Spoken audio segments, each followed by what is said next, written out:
अपनी नाकामियों को छुपाने के लिए कितने भी हथकंडे आजमा लिए जाएं, लेकिन सच सामने आ ही जाता है।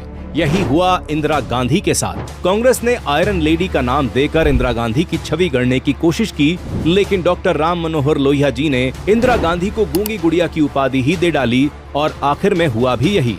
1971 की लड़ाई में भारत ने पाकिस्तान के 93,000 सैनिकों को सरेंडर करवा लिया था। उस युद्ध में हमारे 54 सैनिक या तो लापता हो गए या पाकिस्तान की जेलों में बंद रह गए।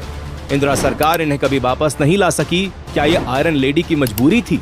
सेना की ऐतिहासिक जीत के बावजूद जीती गई जमीन बिना शर्त पाक को लौटा दी गई। पाक के 195 सैन्य अधिकारियों को भी बिना शर्त छोड़ दिया गया।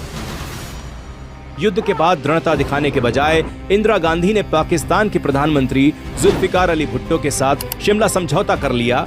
क्या यही आयरन लेडी का नेतृत्व था? भारतीय सेना के फील्ड मार्शल सैम मानेकशॉ ने युद्ध के दौरान इंदिरा गांधी से कहा कि मुझे आदेश दीजिए, मैं 3 दिन में पेशावर भारत को सौंप दूंगा। लेकिन इंदिरा गांधी ने निर्णय टाल दिया। अगर इंदिरा गांधी आयरन लेडी होती तो इस ऐतिहासिक मौके पर निर्णायक फैसला लेती, लेकिन ऐसा नहीं हुआ।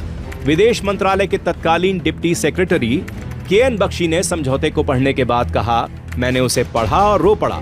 हम जो पा सकते थे वो हमने खुद छोड़ दिया। रॉ के संस्थापक और इंदिरा गांधी के विश्वस्त अधिकारी RN काव तक ने समझौते पर हैरानी जताते हुए कहा, मैं उतना ही चौंका हुआ हूँ जितना आप हैं। ये बताता है कि कूटनीतिक दबाव में इंदिरा सरकार किस तरह झुक गई थी। क्या ये आयरन लेडी होने के गुण हैं?